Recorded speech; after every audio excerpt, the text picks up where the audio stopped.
Welcome.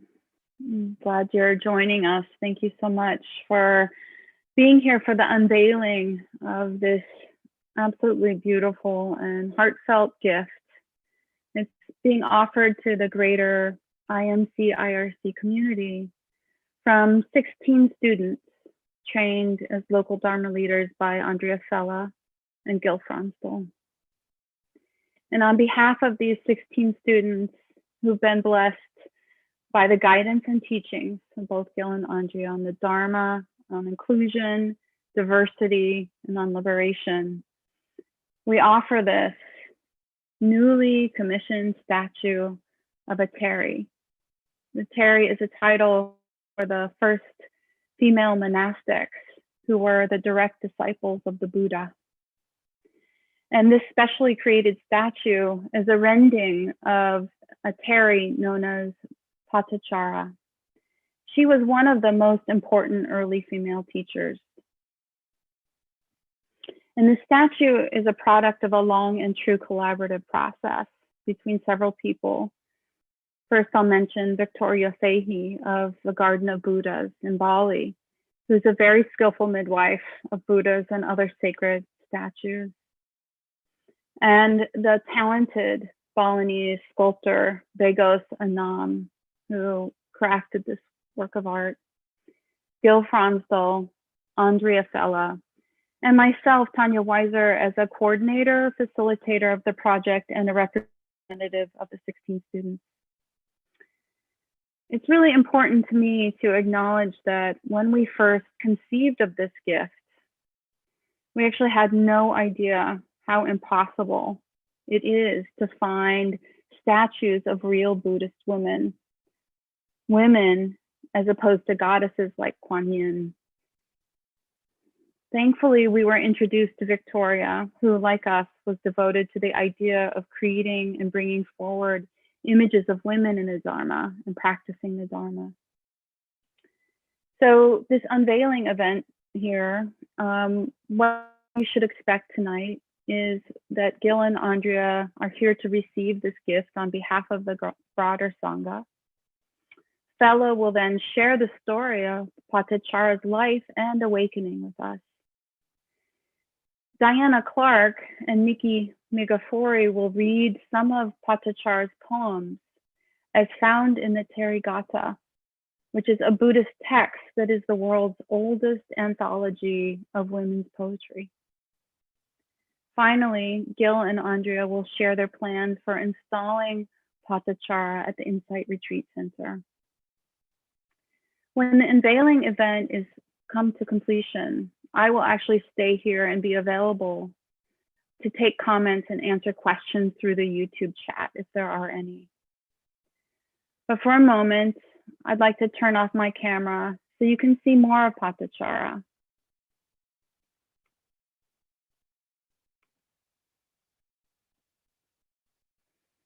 You know, some images speak more in their quietness than can be shared in a basket of teachings or a book of poems.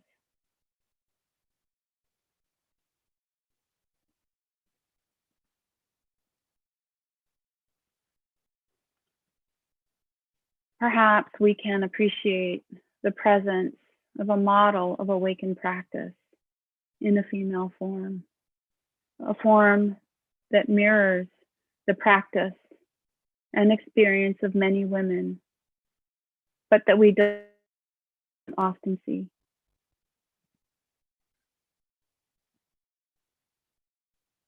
Trying to describe how meaningful the creation of the statue has been is like trying to describe a new color with nothing but words. Perhaps seeing Patachara as you sit with her will subtly change you and leave impressions on your mind and heart more clearly than words can. We hope so. We hope she will invoke feelings of belonging, inclusion, awakeness, groundedness, happiness or joy, and of course, freedom. She is here to remind us all that it is possible to awaken, that any of us can awaken. and to invite you to see that possibility exist in all forms, genders, and races. And now, on behalf of 16 grateful students, I offer this statue of a fully awakened nun from the time of the Buddha to all of IMC, IRC, and our extended community and family. And I invite Gil and Andrea to please receive the gift on the behalf of the community.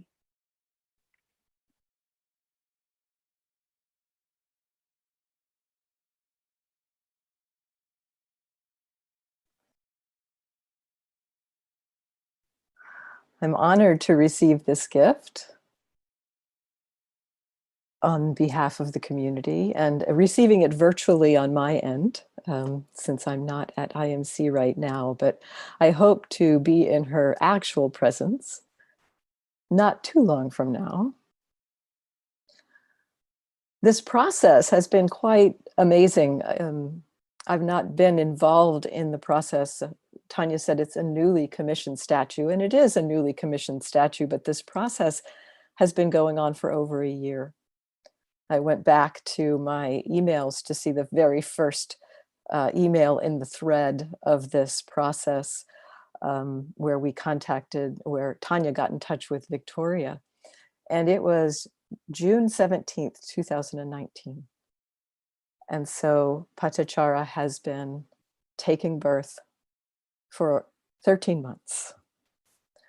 And here she is. And what a lovely gift to the community.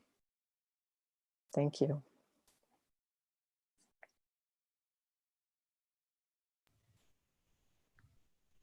So I'm very happy to receive this beautiful statue and receive it for the IMC community and IRC community.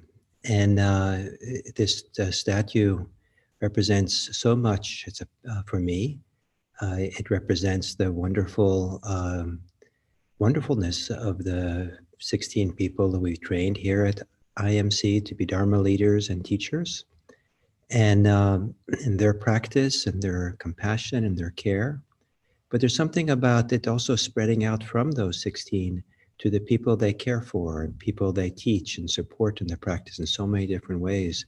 And the ripples go out wider and wider to Patachara seems kind of like available for the whole world and for everyone. She belongs to everyone, just as awakening belongs to everyone, compassion belongs to everyone. And I'm just so happy to have this and very happy that we'll have it at IRC. And I think it'll be great inspiration for people who come on retreat.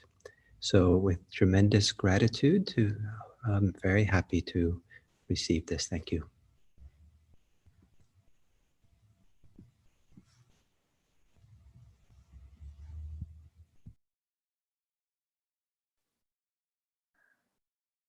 And I'll offer some words to share Patachara's story. I find it an inspiring story, and that we settled on Patachara is particularly delightful to me, because her enlightenment poem has inspired me from very early on in my practice. And you'll hear her enlightenment poem a little bit later. The story of Patachara comes to us through some of the commentaries. Her kind of in-depth backstory about Patachara is found in the Dhammapada commentary. The Dhammapada is a set of verses that the Buddha is said to have spoken, and often in the Dhammapada commentary, there's often a story that is connected with those verses. And there are 3 verses that he's said to have spoken in conjunction with Patachara. 2 when he met her, and 1 on the day in which she was enlightened. And the commentary to those verses gives her story. She was the daughter of a wealthy merchant, of a wealthy person at the time of the Buddha, and lived in Savatthi. Her family was keen on her marrying someone in her social class, but she had fallen in love with a servant in her father's household. And when her parents arranged a marriage with someone else, she decided to elope with the servant. And so they left Savatthi to a village far away. They got married and eloped and left Savatthi to a village far away and lived a very simple life. Her Patachara's life changed dramatically. She was no longer pampered and cared for. She became the wife of a farmer, and the two of them kept their household going. And then years went by, and she became pregnant. She wished in being pregnant, it really brought up the longing to be with her mom. And she wished to go back to her parents' house to give birth. And so she talked to her husband about this, and he wasn't so keen on that because, you know, they had eloped and it wasn't a permission. He wasn't given permission, and he was concerned actually that her parents might have him arrested or, you know, even put to death. So he said, I don't think that's such a good idea. But she so wanted to go that she decided to go on her own. And she left without telling him one day when he was in the fields. He was a farmer. But he heard that she had left. And so he followed her, he caught up with her and tried to convince her to come back. But she didn't want to. She was so sure, so intent on going to be with her parents when she gave birth. So they went along the road to Savatthi. But on the way, she gave birth. And after she gave birth, they returned home to the village. A year or so later, she became pregnant again, and the same pattern repeated itself. She wanted to go home for the birth. Her husband said no. She went out on her own. He followed, tried to convince her to come home. And she was insistent, and so they continued along their way, this time with the toddler. And her being pregnant. And while they were traveling, while they were walking to Savatthi, a huge storm came up, a big thunderstorm with lightning. And at that same moment, with maybe because of the anxiety of the thunderstorm, Patachara began to experience the birth pains. That process began. And so she asked her husband to find some way to make them shelter. So he went off looking for material to construct a shelter out of while she stayed and began the process of giving birth. And her husband off looking for cutting down a sapling to carry to Patachara to cover her with. He was bitten by a poisonous snake and immediately fell down dead. Patachara waited to no avail for her husband to return and gave birth without her partner there. And in the morning, him having never returned, she thought that he had decided to give up on her, to leave her. And so she started walking, continuing on the road to Savatthi, saying to her toddler, "Come now, your father has left us." And they went around a corner and found her husband's body. Of course, this was very distressing. She, not knowing what to do, of course, she just continued on towards Savatthi. Her husband dead, not able to take care of herself with her two children at their home, not able to farm and take care of the home, she continued on to Savatthi. And on the way, they met a stream, a river that they had to cross, and it was swollen with floodwaters because of the storm the night before. And so she couldn't cross with both children at once. So she told her toddler to stay on the bank, and she carried the newborn across to the far side. Leaving the newborn on the far side of the river, she waded back into the river to escort her toddler across. And as she was halfway across the river, she saw a huge hawk swooping down, thinking that her newborn was some meat, and the hawk flew away with the child. All Patachara could do was scream at the hawk, to no avail. The child, the toddler on the bank, hearing Patachara's shouts, thought Patachara was calling to him to come into the river. And so he stepped into the river, which was swollen with floodwaters, waist high on Patachara with a swift current, and he drowned immediately. So now Patachara is nearly mad. Again, not knowing quite what to do, she continues on the road to Savatthi. Distraught, weeping, wailing. And she comes close to Savatthi and sees a traveler on the road and asks him about her family, who she hasn't seen in a number of years. And he said, "Oh, ask me about any family other than that one." And she said, "That's the only family I care about." And he said, "The entire family died last night when their house collapsed in the storm." And so Patachara lost her entire family, her 2 children, her husband, her 2 parents, and a brother within the space of 24 hours. She did go mad. She tore off her clothes. She was kind of wandering around, screaming, ranting, wailing. The villagers didn't want her to come near them. She was on the edges, the outskirts of Savatthi, and villagers didn't want her to come near them. So they threw clods of dirt at her and garbage. So that's kind of stuck to her. She came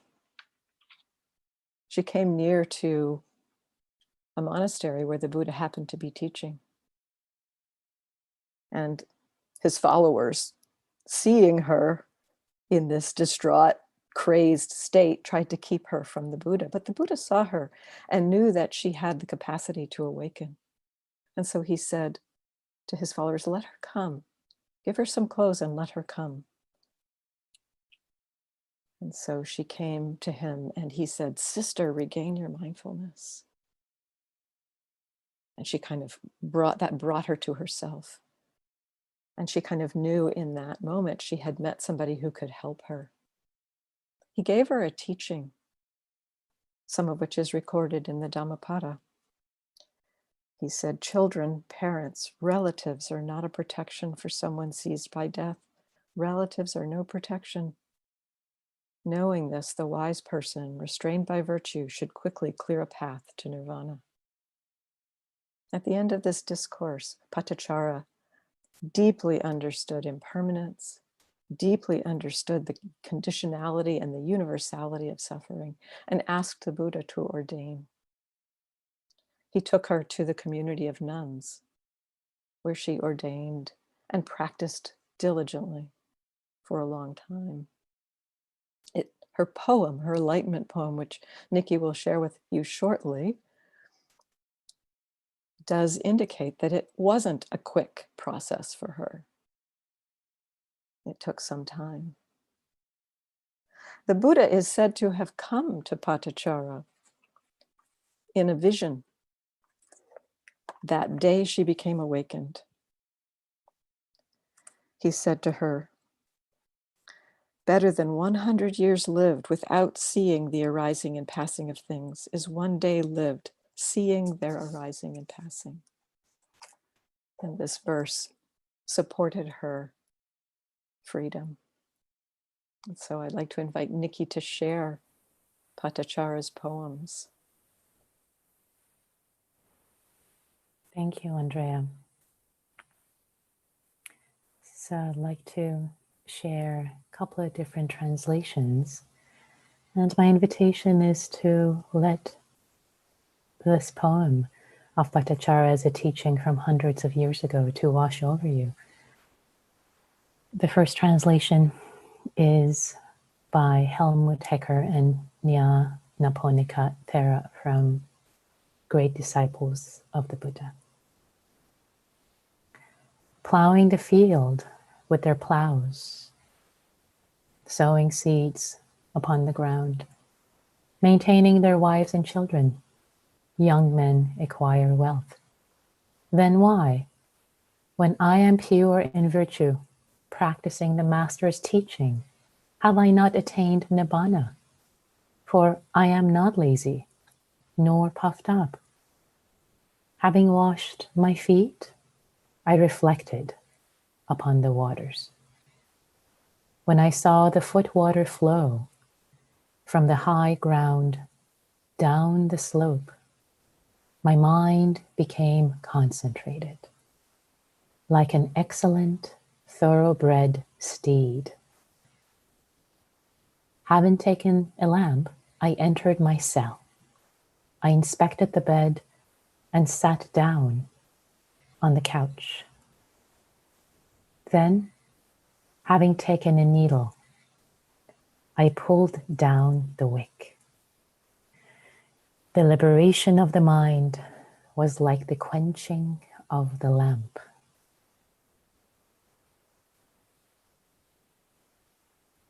The second translation is by Gil.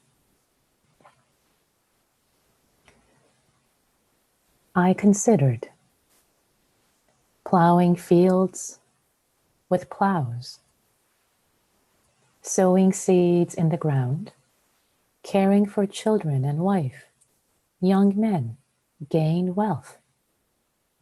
Why is it that I, thorough in virtuous conduct, doing the Buddha's instruction, not lazy or proud, have not attained release?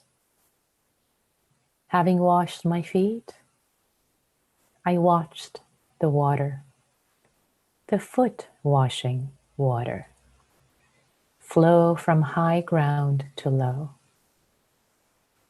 Then I concentrated my mind, which became like a wonderful thoroughbred horse. Taking a lamp, I entered my hut. Looking over the bed, I sat down on the bed. Taking a needle, I pulled out the wick. Just like the going out of the lamp's flame, so was the liberation of the mind. Just like the going out of the flame, so was the liberation of the mind. I would like to invite Andrea to continue the story of Patachara's life. Thank you, Nikki. Patachara's poem has long inspired me.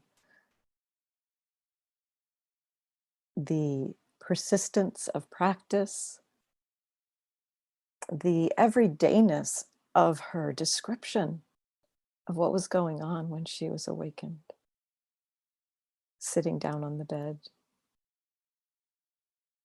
pushing down the wick. Awakening can happen in any moment.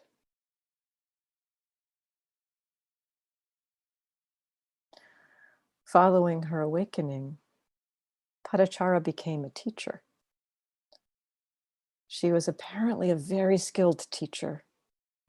In the Therigatha, the awakening poems of the nuns, of the Bhikkhunis, Patachara is referred to more than any other of the female teachers.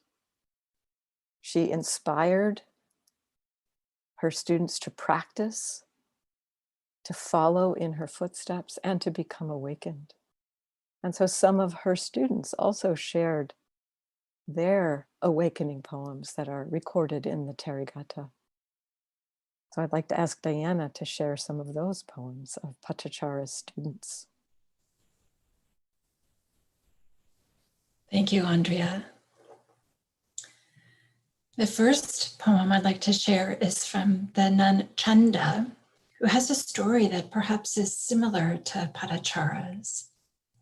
And it goes like this. I was poor, widowed, without children, without friends or relatives. I received neither food nor clothes. Taking a bowl and walking stick, I went from family to family begging. Feverish from the cold and heat, I wandered for 7 years. Then I saw a nun receiving food and drink. Approaching her, I said, "Let me become a nun." With kindness for me, Patachara ordained me. Then she advised me and urging me on to the ultimate goal. Hearing her words, I did what she advised. Her words were not in vain. I am now free, free of taints, and I am a knower of the 3 knowledges. So for me, this is such a beautiful story of somebody who starts looking for some nourishment, just some, and then finds their way to awakening. There's another nun who also speaks of Patachara and the skill of Patachara's teaching. This is the nun Uttara, and this poem starts with Patachara speaking to Uttara, and then Uttara responds. Patachara says, "Apply yourself to what the Buddha teaches. You will have no regrets. Quick, wash your feet and sit to one side. Establish the mind to be unified and serene.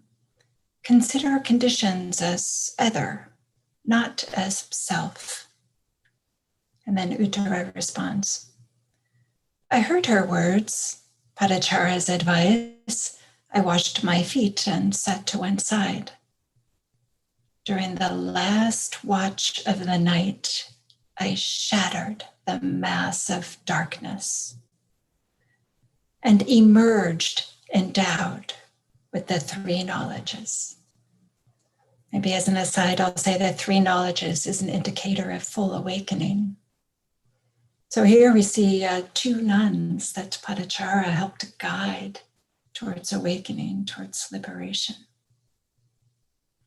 So now I'll pass this back to Andrea.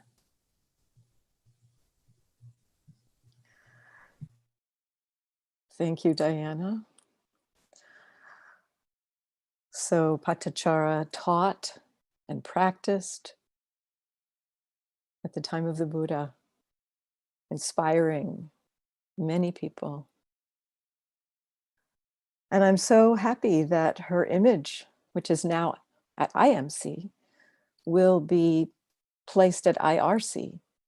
It seems fitting that that her image as both a practitioner and her image as a meditator in this statue belongs at IMC, at IRC, and that her status as a teacher reminds us all of the universality of the Dharma and its expression of the Dharma.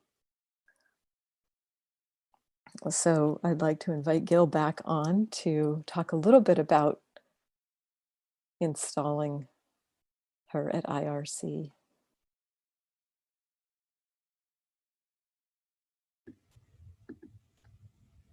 Yes, so I think we'll wait until the pandemic is over enough so that we can have a gathering of people there, and maybe even having the be graced with the presence of some of the living descendants of these Patachara, the Bhikkhunis, nuns who live here in California, and and we'll do a community event. Some of you who live close by, maybe you'd like to come, and we'll do something that continues what started here today, which for me is a kind of a really infusing the statue with so much goodness and so much wonderfulness, so much practice. And so that by the time that she's finished being installed in place at IRC, that there'll be an association of tremendous practice, enlightenment, teachings, and we'll look at, and everyone who sees Patachara will hopefully see themselves, see that they too have within them the capacity for her peace, her compassion, her enlightenment, and even the capacity to be to teach in some way, whether directly as a teacher or by their example of a peaceful, liberated life. So there'll be news at some point, and we don't know when the date will be, but someday we'll have it down there. Thank you. So it falls to me to close this time together. And before I do that, before I offer the merit, share the merit of our time together, I would like to just remind you all that Tanya will be available on the chat following. If there's any follow-up questions or anybody wants to express anything.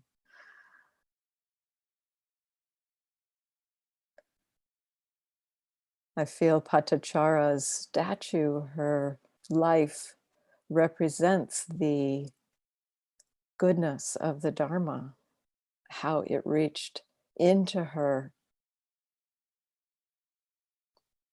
the deep suffering of her life, and touched her, transformed her, how the Dharma transforms all of us and ripples out from us. May the beneficial results, the beneficial energies of our time together be offered to support the welfare, the happiness, the peace and ease and freedom of all beings everywhere. May all beings be happy, healthy, safe, and at ease.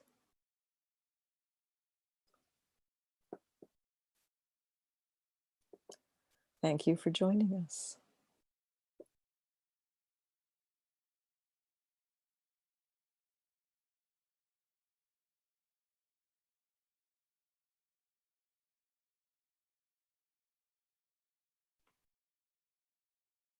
Yes, thank you for joining us. Thank you very much. And I'll just see if there's any questions to be read. Mostly I just see, beautiful comments like thank you and sadhu, sadhu, sadhu, and how stunning and very touching and inspiring. So much gratitude. A wonderful joy during a time of great difficulty for so many, So yes, inspiring and beautiful. Yeah. So thank you for being here with us to help us celebrate and bring her energy into our community. Yeah.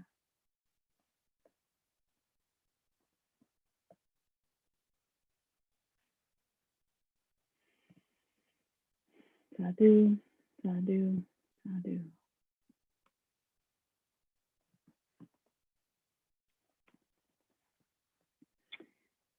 Somebody just asked, who is the artist that created the statue? The carver is named Vegas Anam, and he lives in Bali. Okay. Somebody wants me to share more about the process of carving and the transportation here. Okay. Actually, it was really a pretty amazing process to bring her into being. Before, in June, Andrea mentioned that in June we made contact with Victoria, but the search had begun months before that, trying to find, we kind of thought we could find a statue of a woman that would work, and there was absolutely nothing available. And then we were introduced to Victoria, and it was a really beautiful process. We searched and scoured for images of old nuns, statues, and most of them were pretty flat-chested and pretty androgynous and not very lifelike. And we really wanted it to be very clear that when you walked into a room, you were walking into a room with a woman. And so Bali is a place that's known to create more feminine looking statues, and that's where Victoria is. And so we started this process of sharing